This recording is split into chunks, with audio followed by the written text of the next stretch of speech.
Time for us now to say hail and farewell to the amazing people of talent and accomplishment who passed away in 2019. As always, we will surely overlook far too many deserving folks. Still, it would take almost a lifetime to fully tell the stories we are about to tell. But before we even start with our goodbyes, we offer this hello.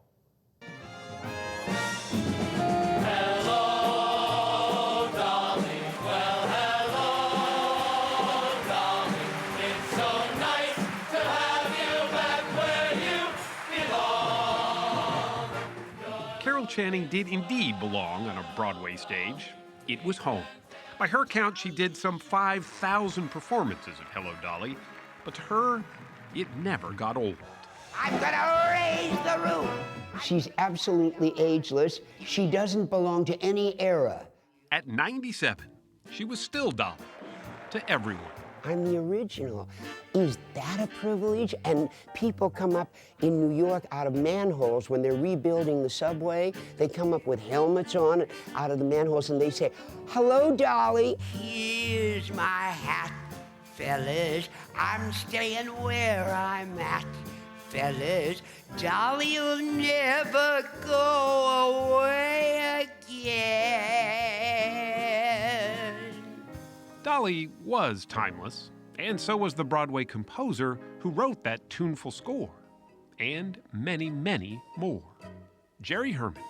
We are what we are, and what we are is an illusion. There's been a rumor around for a couple of years that the simple, hummable show tune was no longer welcome on Broadway. Well, it's alive and well at the Palace.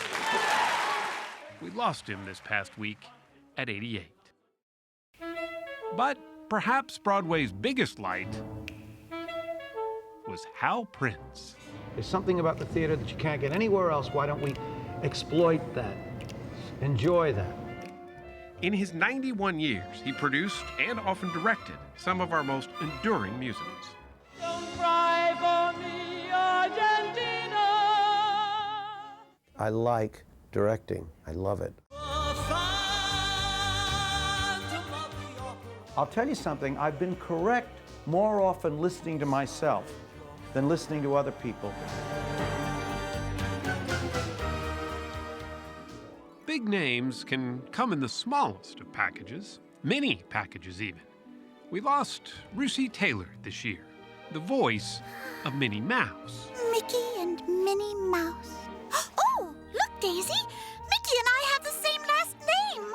The best part is that I ran into Wayne. C'est l'amour. Wayne was Wayne Allwine, the voice of Mickey Mouse, who died a decade ago. The two were married in real life. Happy anniversary, Minnie. You're so romantic. Another voice of our childhood, Big Bird, left us too. Sunny day, Puppeteer Carol Spinney. Oh, hi. You got here just in time. Welcome to Sesame Street. Through that lovable bird, and even Oscar the Grouch, lovable in his own way. What do you think you're doing? Spinney taught all of us that we're special, in one way or another. He's a product of dreams. It's very important to believe in those dreams and don't put them aside. Toodaloo. Architect I.M. Pei found his dream in drafting. At 102, he cemented his reputation as one of the most revered architects of our time. His glass pyramid is now as synonymous with the Louvre as the Mona Lisa herself. It's a form that belong to the world, not to the Egyptians alone. The fact that we use glass instead of stone actually has totally transformed the form. Lee Iacocca transformed form, too, in the auto industry. Once you carve yourself out something, be the best guy or gal in the world at doing that, or give up and get into something else. Move into the cool world of Mustang. He's considered the father of the Ford Mustang, but he's perhaps best known... No cars are perfect, but these come pretty close. ...for rescuing Chrysler. If you can find a better car, buy it. Some thought he'd make a better president. He never ran, but another businessman did. But let me just say this to all of America. If you hate people, I don't want your vote. That's how strongly I feel about it. Ross Perot. He was as innovative a face in politics I don't have any speechwriters. Probably shows. as radio personality Don Imus was to Morning Drive. Imus in the morning. I'm not crazy. I'm just not willing to put up with any nonsense. Well, nobody's ever done what I've done, ever. Done this for 50 years, making a lot of money. The controversial shock jock died this past week at 79. Karl Lagerfeld did his speaking on the runway as one of our icons of fashion. Fashion needs the breeze of something new, something different, changing with the times. He redefined luxury clothing, especially for Chanel and Fendi. He was always shaping the lines of culture. So was Gloria Vanderbilt, who created a fashion empire in the 70s with her designer jeans. They're designed for American figures, so they shape your waist, hug your hips, don't gap here. But it was her social life that garnered most of the headlines, and for that, she was unapologetic. Of course, I'm always in love. I mean, this is what I believe. Painter Everett Kinsler was fascinated by folks like Vanderbilt. The rich and the famous were his stock in trade as a portrait artist.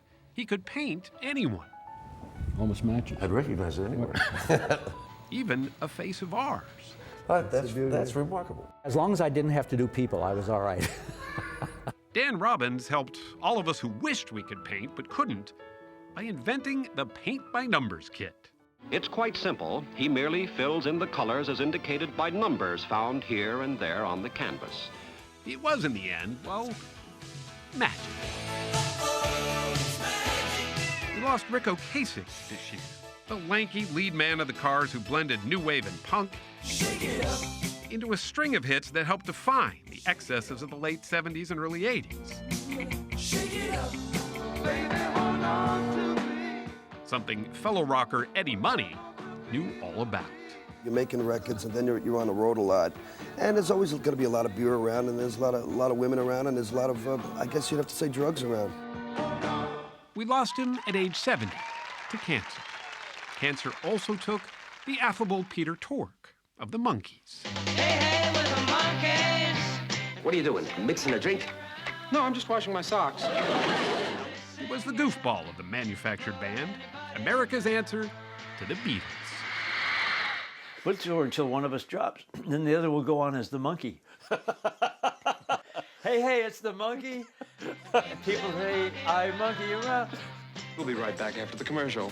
That chicken from Popeyes. And then there was Dr. John, who had as unique an outlook on music as he did on death itself.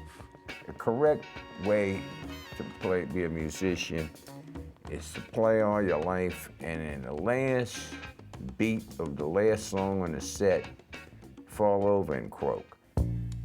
Such a night. The last beat hit the plop. Hey, that's the way to go for a musician. It just seems correct to me. So in classic New Orleans tradition, we're saying goodbye to these talents who gave our ears really something to feast on. My people need a second line. Second line would be right on time. On the silver screen, we lost our share of giants, including the 7-foot 3-inch Peter Mayhew, who became the Wookiee everybody loved. We at Paramount don't look at ourselves as passive backers of film. We look at ourselves as a creative force unto ourselves. Studio executive Robert Evans was a towering presence too. What means the most to me is pride of my work. He was a legend that produced legendary films like Chinatown, Love Story, and The Godfather. People were stunned by it. Actually stunned. Robert Evans was 89. Michael Cowan says hello. Danny Aiello was in The Godfather Part 2, but it was his performance in Do the Right Thing that earned him an Oscar nod. Hey! Any smacking around here is going to be done by me. Danny Aiello was 86. Just one of a number of Tinseltown's heroes and heroines whom we say goodbye to this year as well. Gotcha. Nobody catches Clyde. Never. Put the gun down. Come on, put up your dukes. Now you're a man. Director John Singleton was just 51 when he passed away. He was fresh out of film school when he debuted with Boys in the Hood. You bad, you gotta shoot somebody now, huh? It got him an Oscar nomination, the first for an African-American director. I wouldn't want the film to be just pigeonholed as a quote, just black film. It's a piece of cinema, you know? I mean, a black film, what is a black film? I'm colored. What color are you? I'm a Negro. You always been a Negro, or you're just trying to be fashionable? Actress Diane Carroll didn't want to be pigeonholed by race either. I've done several things in this industry that have never been done before by a black woman. And I don't want to be the last black woman to do it. What Carroll communicated with a look, Ciao. author Toni Morrison did with words. Having a reader just read it and feel as comfortable in it as I do when I read other cultures' books. That's, you know, for me, a success. The Nobel laureate found the seeds for her novels in those around her. You know, life is big to me. Life looks big. Toni Morrison was 88. Judith Krantz saw life large, too. Her novels weren't highbrow, but they were blockbusters, each a tribute to shopping and romance. I overslept on my sister's wedding day. In fact, I slept through my sister's wedding day. I was depressed. She was marrying my fiancé. TV has always had a soft spot for love. And when Rhoda Morgenstern finally got married, I do. it brought in a record audience. Goodbye, Valerie Harper. Well, I always dreamed of being married in something old, something new, something borrowed, and something blue. But what the hell, we're in a hurry.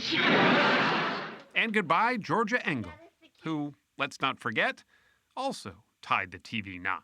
To all who came in our living rooms for so many, many years, we bid a fond farewell. Hear that live audience laugh. You won't get that making movies. Mad, bad, and dangerous to know. That was him, and that's me.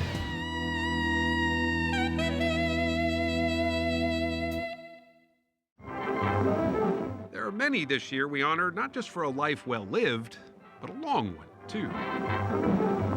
Dancer Dorothy Toy lit up stages around the world in the 30s and 40s. She lived to be 102. Norma Miller started spinning, twirling, and leaping the Lindy Hop as a child, and was still considered the queen of swing even at 99. At 108, Anthony Mancinelli was officially the world's oldest working barber, as sharp as ever, right until the end. Working this late in life keeps me going. Orville Rogers kept going, running and running and winning medal after medal, even into his 100th year. He died at 101. All you need is a good pair of running shoes and any kind of clothes you want to wear. People nowadays, they don't stop to smell the roses. Rush, rush, rush.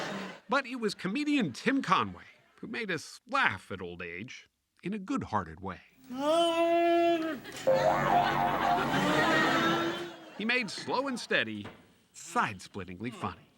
Hi, I'm a leper. I don't think we rehearsed probably more than 20 minutes a week. And that's why you would see people laughing us on the show, because it was just as fresh to us. Sometimes I was hearing myself for the first time, really. It's hard to make a funeral funny, but don't tell that to Shea Bradley.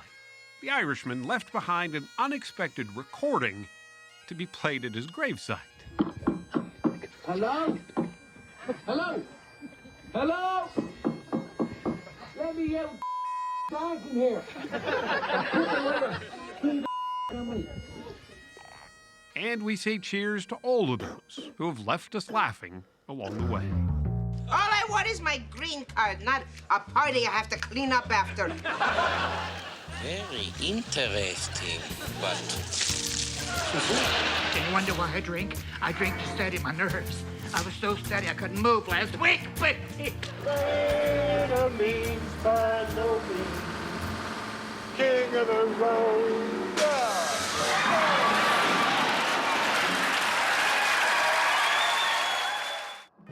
There were some firsts and some lasts we paid tribute to this year as well. Enriqueta Basilio became the first woman to ever light the Olympic cauldron. Then there was Nick Clifford, who was the last surviving member of the team that carved Mount Rushmore. I think it's the most beautiful place in the whole world. There never will be another thing like it. Alexei Leonov worked even higher.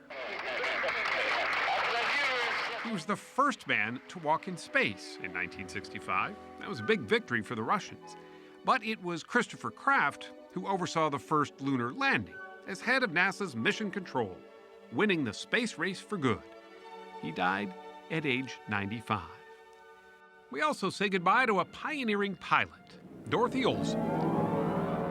She was among the first of a group of female pilots called WASPs, who proved during World War II that women could fly just as well as men.